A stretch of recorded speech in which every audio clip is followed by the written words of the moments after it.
El título del sermón es El alto precio del rescate y basado en 1 de Pedro capítulo 1, los versículos que leímos recién, 18 y 19, pero nos vamos a concentrar solamente en fuisteis rescatados con la sangre preciosa de Cristo. Fuisteis rescatados con la sangre preciosa de Cristo. Un error común al compartir el Evangelio es hablar de los beneficios de la salvación sin antes haber presentado las demandas de Dios para venir a Él.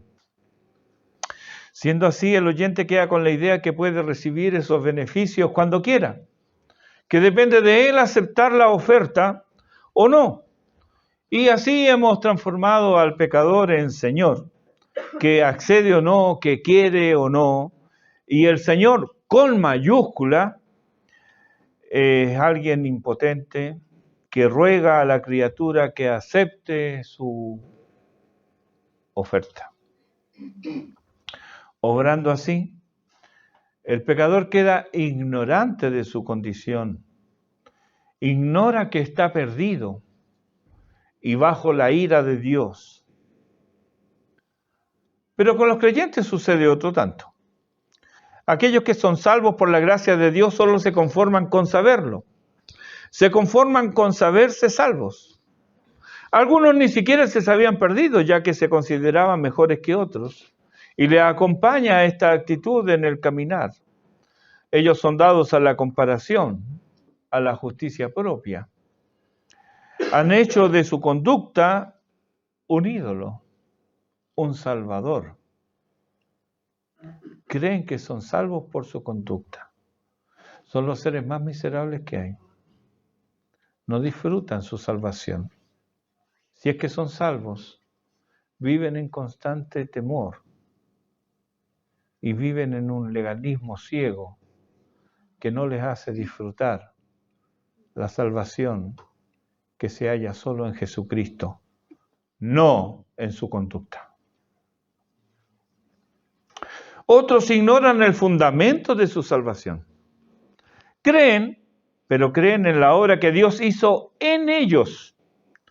No saben o ignoran que su salvación tiene antecedentes que se remontan a la eternidad pasada.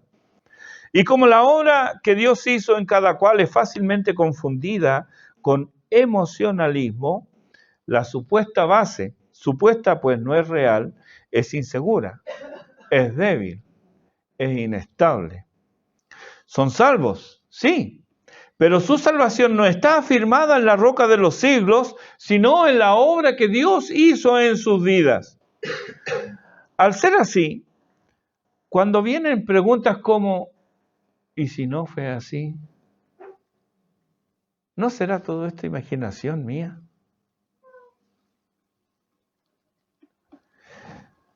Puedes ver entonces que fácilmente la duda tiene cabida en un fundamento tan inestable como los sentimientos.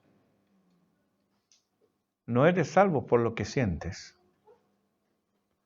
Eres salvo por Cristo. Hay quienes son salvos, conocen los antecedentes de su salvación, pero ignoran los beneficios que emanan de ella y constantemente se esfuerzan para lograr aquello que Dios ya proveyó en Cristo. Ese constante esfuerzo los cansa, los frustra, los debilita. Además es un esfuerzo vano, porque ¿quién podrá guardar por sí mismo su alma? ¿Quién a base de esfuerzos continuos puede mantener su salvación? Esto no solo es inútil, sino que es también blasfemo. Pues estamos diciendo con ellos que la obra de Cristo es insuficiente. No debemos desconocer estos casos, pero aún hay otro, y este me parece mayoritario en las huestes evangélicas, y estos son creyentes que saben que son salvos y no saben para qué lo son. desconocen, ignoran el propósito de Dios para sus vidas. Y muchos creen que de lo que se trata es de solo esperar hasta que la salvación se consume el día de Jesucristo. Es decir, solo se trata de esperar. Algunos solo tejen, como Penélope, un tejido que cada 2 por 3 destejen, y otros ni eso. Ellos solo están esperando. Sus vidas se traducen en vidas insulsas. No entusiasman a nadie. No transmiten vigor ni vida. Y solo son fieles asistentes dominicales, si es que lo son. Todos estos conceptos quedan muy por debajo del alto costo pagado por nuestra salvación. Es como si estando en posesión de un avión, solo lo uses para carretear de un extremo a otro de la pista. ¿Qué sentido tiene eso? Avión es para volar, no es para ir de un extremo al otro de la pista. Pero así, algunos viven su salvación. Queridos hermanos, si quedara grabada a fuego en nuestras mentes la frase que hoy nos ocupa tiempo y pensamiento: fuisteis rescatados con la sangre preciosa de Cristo. En primer lugar, veamos los antecedentes que nos presenta Pedro. Pedro nos recuerda el sacrificio del Cordero de Dios. De ahí que la exhortación de algunos domingos atrás, conducta santa, temor reverente, fue el último sermón de Pedro, cuyo énfasis fue observar un comportamiento reverente en todo momento, cobra mayor relevancia por el recuerdo del alto costo de la redención efectuada en la redención del creyente. Pedro dice, sabiendo que, en el versículo 18, y esto significa teniendo en cuenta como una razón de peso lo que sigue. Esa es la argumentación de Pedro. El recuerdo del Éxodo está en la mente de Pedro. El Cordero Pascual sacrificado para salvar la vida de los primogénitos, la sangre en los dinteles, impidiendo la entrada de la muerte, y la alimentación con el Cordero que es sacrificado para dar vida. Así, de manera cruenta para el Cordero, termina la esclavitud de una vez y para siempre. Pero los antecedentes de la redención no se limitan a lo que Pedro nos recuerda, ya que el hecho mismo de la liberación del pueblo de Israel de Egipto apuntaba a un evento mayor, la liberación del pecado que tiene sumida a la humanidad en una esclavitud asfixiante y de la cual muchos, no todos, pueden salir solo por la gracia de Dios. Es así como por medio del profeta Jeremías, en Jeremías 31, nos habla de un nuevo pacto, un pacto incondicional. El contenido de este pacto está en los versículos 33 y 34 y dice así: daré mi ley en su mente y la escribiré en su corazón, y yo seré a ellos por Dios y ellos me serán por pueblo, y no enseñará más ninguno a su prójimo, ni ninguno a su hermano, diciendo, conoce a Jehová, porque todos me conocerán, desde el más pequeño de ellos hasta el más grande, dice Jehová, porque perdonaré la maldad de ellos y no me acordaré más de su pecado. Casi en los mismos términos habla el profeta Ezequiel en el capítulo 36, los versículos 26 y 27. Os daré corazón nuevo y pondré espíritu nuevo dentro de vosotros, y quitaré de vuestra carne el corazón de piedra, y os daré un corazón de carne, y pondré dentro de vosotros mi espíritu, y haré que andéis en mis estatutos, y guardéis mis preceptos, y los pongáis por obra. El apóstol Pablo se hace eco de esta promesa, citando en un mismo texto a los profetas Isaías y Jeremías. Ahí en Romanos capítulo 11, versículos 26 y 27 dice: vendrá de Sión el libertador que apartará de Jacob la impiedad, y este será mi pacto con ellos cuando yo quite sus pecados. ¿Qué es lo que tenemos aquí? Aquí tenemos cambio de corazón, comunión con Dios, conocimiento del Señor y perdón de pecados. Esto es lo que contiene el nuevo pacto. Todas estas son promesas contenidas en lo que Pedro en nuestro texto nos recuerda en el versículo 18: fuisteis rescatados. Es decir, siendo esclavos nos dieron la libertad mediante el pago del precio de un rescate. La esclavitud de Egipto, la esclavitud del pecado simboliza la esclavitud al diablo, al mundo, a la carne. La esclavitud al pecado en todas sus fuerzas, y nos recuerda la liberación por medio del derramamiento de la sangre de la víctima inocente, pura y sin mancha, el Cordero de Dios que quita el pecado del mundo. La palabra empeñada por el soberano Dios, sus promesas anunciadas por los profetas y apóstoles, tuvieron cabal cumplimiento en Cristo. Jesús está con sus discípulos. El contexto es la celebración de la Pascua, y terminado ese ceremonial íntimo que les recordaba la liberación de Egipto, Jesús introduce dos elementos que estaban presentes en la cena, pero les asigna otro significado. Toma pan, lo parte y lo reparte, y mientras les dice: tomad, esto es mi cuerpo, tomad, comed. Ellos debieron asombrarse ante esta declaración. Y antes de que ellos salieran de su asombro, oyen de labios del Señor las palabras que sin duda les recuerdan las palabras del profeta. En Mateo 26, 28 leemos: esto es mi sangre del nuevo pacto, que por muchos es derramada para remisión de pecados.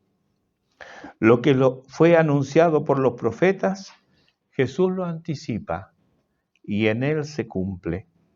Su sangre es derramada en la cruz del Calvario para remisión de los pecados de muchos. Es así como estos muchos son sacados, redimidos de la esclavitud del pecado, comprados no por oro o plata, sino con la sangre preciosa de Cristo. Estos, así redimidos, ya no se pertenecen a sí mismos, le pertenecen a su Señor, que los compró con su sangre. Este acto redentor no fue un accidente en la historia. Hechos capítulo 2, versículo 23 nos dice que el Cordero de Dios fue entregado por el determinado consejo y anticipado conocimiento de Dios. Pedro nos dice en el versículo 20 de este mismo capítulo: ya destinado desde antes de la fundación del mundo, en 1 Pedro capítulo 1. Y en Apocalipsis 13:8 Juan nos habla del Cordero que fue inmolado desde el principio del mundo. Dios lo ideó todo desde toda la eternidad. Él ideó salvarte por medio de la muerte de su Hijo.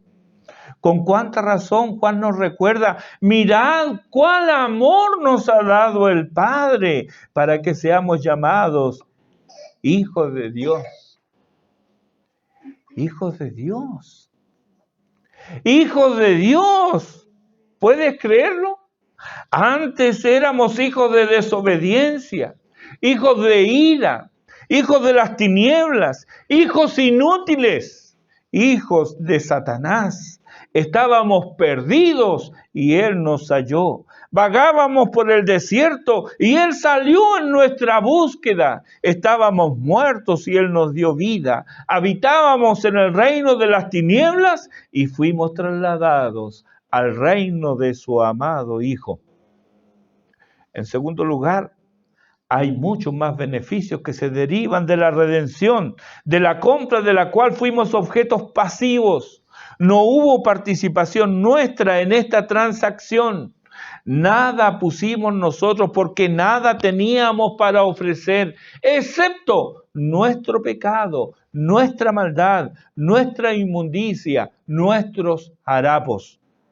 Hechos 20:28 nos recuerda que somos parte del rebaño del Señor, la cual Él ganó por su propia sangre. Donde ganó significa guardar para uno mismo. Y cómo no tomar también algunos textos de Isaías 53, donde se combinan en una amalgama exquisita el costo y los beneficios de nuestra redención. Miren los versículos 4 al 7, dice, ciertamente llevó Él nuestras enfermedades y sufrió nuestros dolores. Y nosotros le tuvimos por azotado, por herido de Dios y abatido. Mas Él herido fue por nuestras rebeliones, molido por nuestros pecados. El castigo de nuestra paz fue sobre Él, y por sus llagas fuimos nosotros curados. Todos nosotros nos descarriamos como ovejas, todos nosotros, cada cual se apartó por su camino, mas Jehová cargó en Él el pecado de todos nosotros. Angustiado Él y afligido, no abrió su boca. Como cordero fue llevado al matadero, y como oveja delante de sus trasquiladores, enmudeció y no abrió su boca. Los versículos 10 y 11 nos dicen, con todo eso, Jehová quiso quebrantarlo, sujetándole a padecimiento. Cuando haya puesto su vida en expiación por el pecado, verá linaje, vivirá por largos días, y la voluntad de Jehová será en su mano prosperada. Verá el fruto de la aflicción de su alma y quedará satisfecho. Por su conocimiento justificará mi siervo justo a muchos y llevará las iniquidades de ellos. Nota aquí cómo están ambas cosas, el costo y los beneficios. Costo para el bendito Hijo de Dios, beneficios para los redimidos. De este pasaje beben todos los creyentes. Aquí podemos saciar nuestra sed, alimentar nuestra alma y calmar nuestros corazones. Aquí encontramos refugio y paz. Es lo que le hace decir a Pablo en Romanos 5:1, justificados pues por la fe, tenemos paz para con Dios por medio de nuestro Señor Jesucristo. Y en el versículo 9 de Romanos 5, estando ya justificados en su sangre, por Él seremos salvos de la ira. Esta consideración es la que hace prorrumpir en alabanzas al autor de Hebreos cuando él compara los antiguos sacrificios con el sacrificio perfecto y único de Jesucristo. En Hebreos 9:14, ¿cuánto más, dice él, la sangre de Cristo, la cual mediante el Espíritu Eterno se ofreció a sí mismo sin mancha a Dios? Nota la Trinidad aquí. ¿Limpiará vuestras conciencias de obras muertas para que sirváis al Dios vivo? Y en 1 Juan 1:7, la sangre de Jesucristo, su Hijo, nos limpia de todo pecado.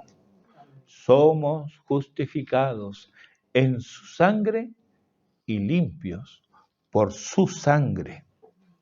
Abunda aún más en esto Apocalipsis 1, versículos 5 y 6. Y nos eleva con beneficios que alcanzan a la misma gloria. Dice ahí Jesucristo, el testigo fiel, el primogénito de los muertos, el soberano de los reyes de la tierra, al que nos amó y nos lavó de nuestros pecados con su sangre y nos hizo reyes y sacerdotes para Dios su Padre. A Él sea gloria e imperio por los siglos de los siglos. Amén. Nos hizo reyes y sacerdotes. Y ya en la misma gloria nos ofrece una visión instantánea y limitada de la adoración celestial, del león de la tribu de Judá, a la raíz de David, al cordero como inmolado que está de pie, que recibe la alabanza, la gloria, la honra y el poder, mientras la multitud de huestes celestiales canta un cántico nuevo diciendo, Apocalipsis capítulo 5, versículos 9 al 14. Y cantaban un cántico nuevo diciendo, digno eres de tomar el libro y de abrir sus sellos, porque tú fuiste inmolado y con tu sangre nos has redimido para Dios de todo linaje y lengua y pueblo y nación, y nos has hecho para nuestro Dios reyes y sacerdotes, y reinaremos sobre la tierra. Y miré y oí la voz de muchos ángeles alrededor del trono y de los seres vivientes y de los ancianos, y su número era millones de millones, que decían a gran voz, el Cordero que fue inmolado es digno de tomar el poder, las riquezas, la sabiduría, la fortaleza, la honra, la gloria y la alabanza. Y a todo lo creado que está en el cielo y sobre la tierra y debajo de la tierra y en el mar, y a todas las cosas que en ellos hay, oí decir, al que está sentado en el trono y al Cordero, sea la alabanza, la honra, la gloria y el poder por los siglos de los siglos. Los 4 seres vivientes decían, amén. Y los 24 ancianos se postraron sobre sus rostros y adoraron al que vive por los siglos de los siglos. Un día nosotros también estaremos para siempre en la presencia del Cordero. ¿Cómo? ¿Por qué? Apocalipsis 7:14. Porque han lavado sus ropas y las han emblanquecido en la sangre del Cordero. El costo de nuestra salvación fue altísimo. Nada de este mundo podría lograr redimir una sola alma. Fue necesaria la entrega, ofrenda y sacrificio a Dios del Cordero de Dios que quita el pecado del mundo. Y no solo eso, nos colmó y nos colma de favores y beneficios cada día. Ante tanto bien recibido, ¿cómo responderemos? ¿Cómo respondemos? Con Hebreos capítulo 2, versículo 3, el autor sagrado nos pregunta y nos desafía. Dice ahí, ¿cómo escaparemos nosotros si descuidamos una salvación tan grande? ¿Será que todo este despliegue de bondad desde la eternidad es para que estemos tranquilos, inactivos, impasibles y sin fruto? No, esta idea es ajena a las Escrituras. De hecho, abordaremos este propósito con Pedro el próximo domingo en los versículos siguientes. Pero hoy veremos este propósito, en tercer lugar, oyendo las palabras que el apóstol Pablo les dirige a Tito en el capítulo 2, versículos 11 al 14 de Tito.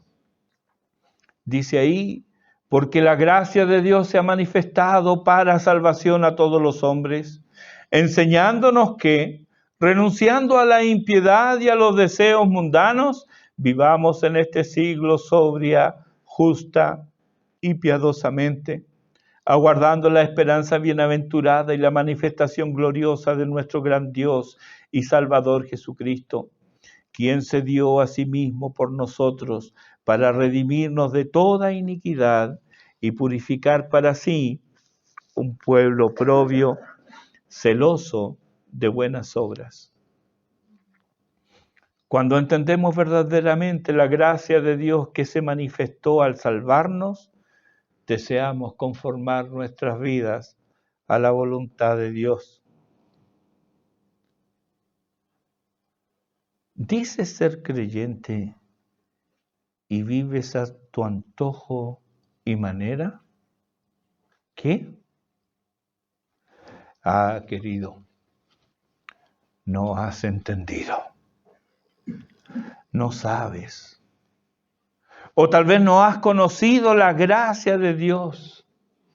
La gracia de Dios te mueve a adorarlo, a amarlo, a servirle, a obedecerle. La gracia de Dios nos instruye, pero para eso debemos ser enseñados. La gracia de Dios nos instruye, pero para eso debemos ser enseñados. ¿Eres enseñable?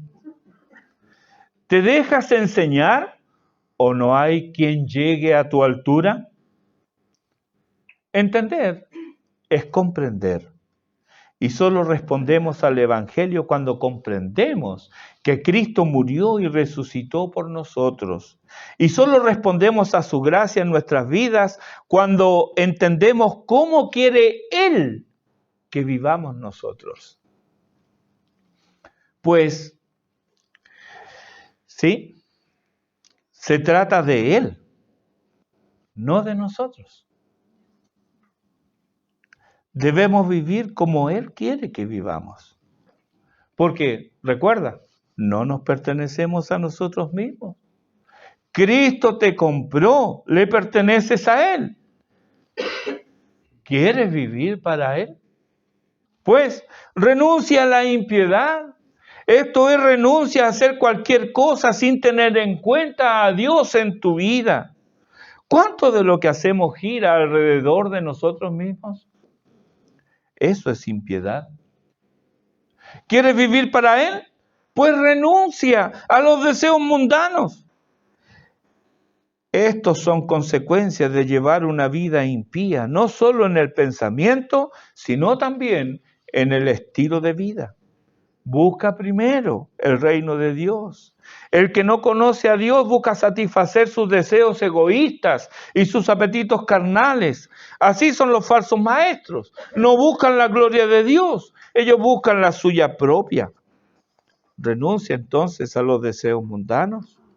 ¿Quieres vivir para Él? Pues vive sobriamente. No seas llevado por tus apetitos, ni cedas al impulso de tus sentimientos. Pesa tus sentimientos y deseos en conformidad con lo que Dios espera de ti. ¿Quieres vivir para Él? Pues vive justamente. Es decir, vive santamente. Ambos vocablos aquí se pueden intercambiar. Vive en este mundo, pero no seas parte de él. Puedes estar rodeado de pecado, pero tu vida no es dominada por el pecado. ¿Quieres vivir para Él? Pues vive piadosamente. Ordena tu vida en torno a Jesucristo.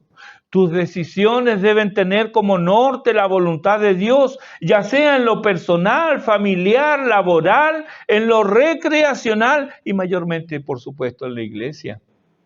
Primera de los Corintios, capítulo 10, versículo 31 dice, si pues coméis o bebéis. ¿Hay algo que sea más cotidiano y más normal que esto?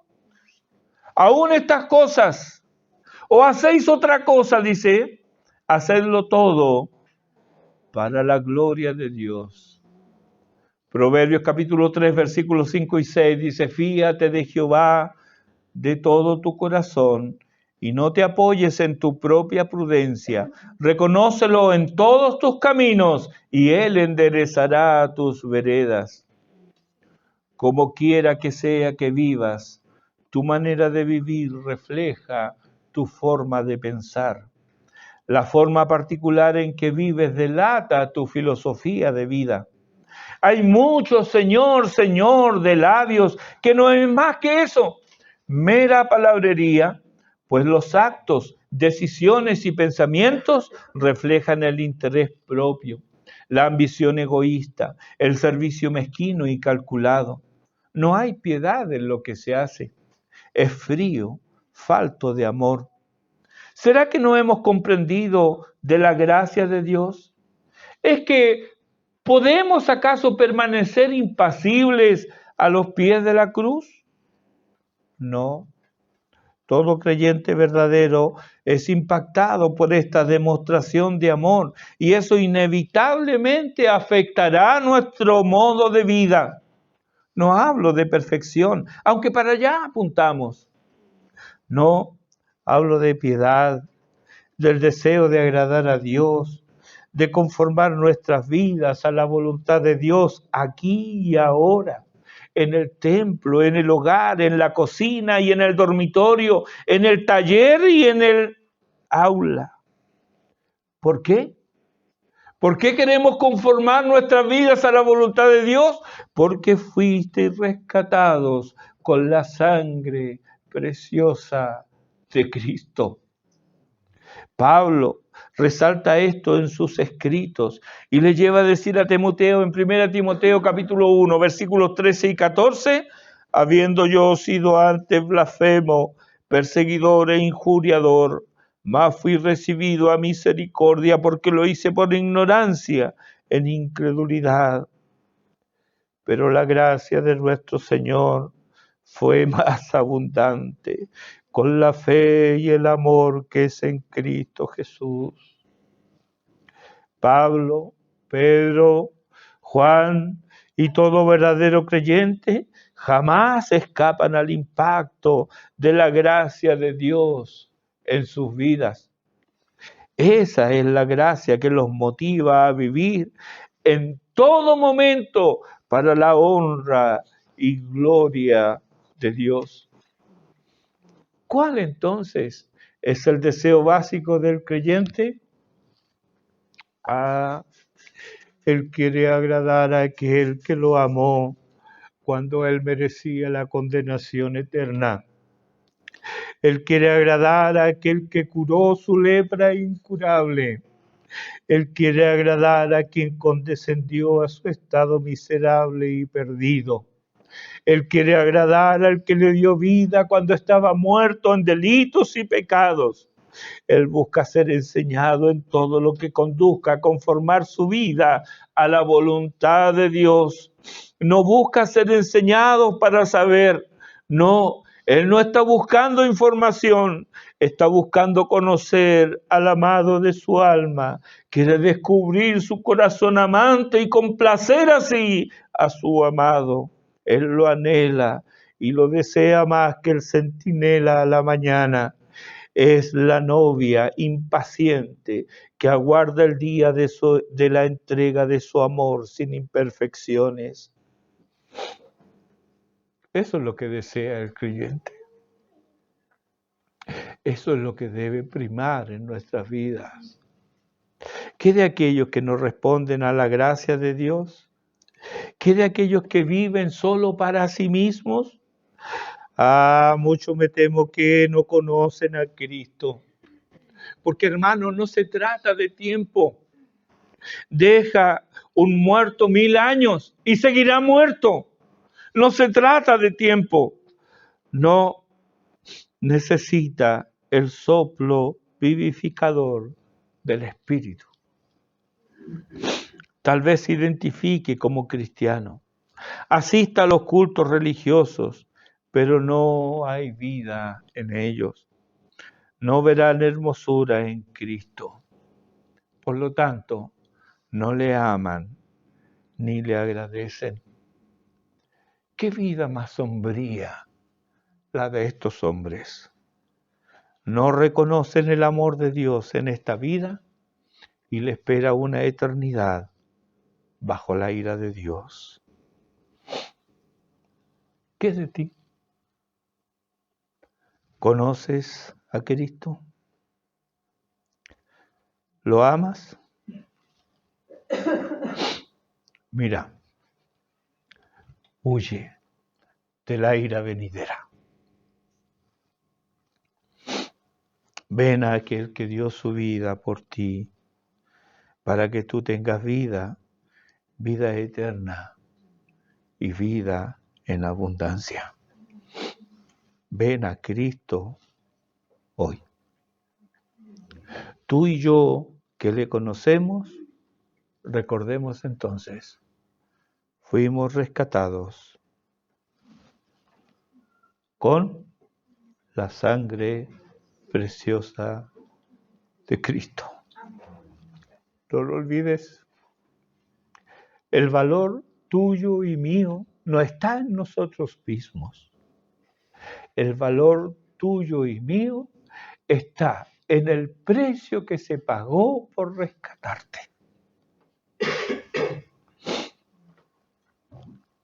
Termino con 1 de Juan, capítulo 2, versículos 3 al 6. Y en esto sabemos que nosotros le conocemos si guardamos sus mandamientos.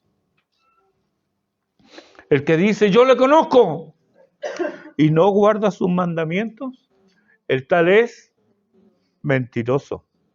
La verdad no está en él. Pero el que guarda su palabra, en este verdaderamente el amor de Dios se ha perfeccionado. Por esto sabemos que estamos en él. El que dice que permanece en él, debe andar como él anduvo. Amén.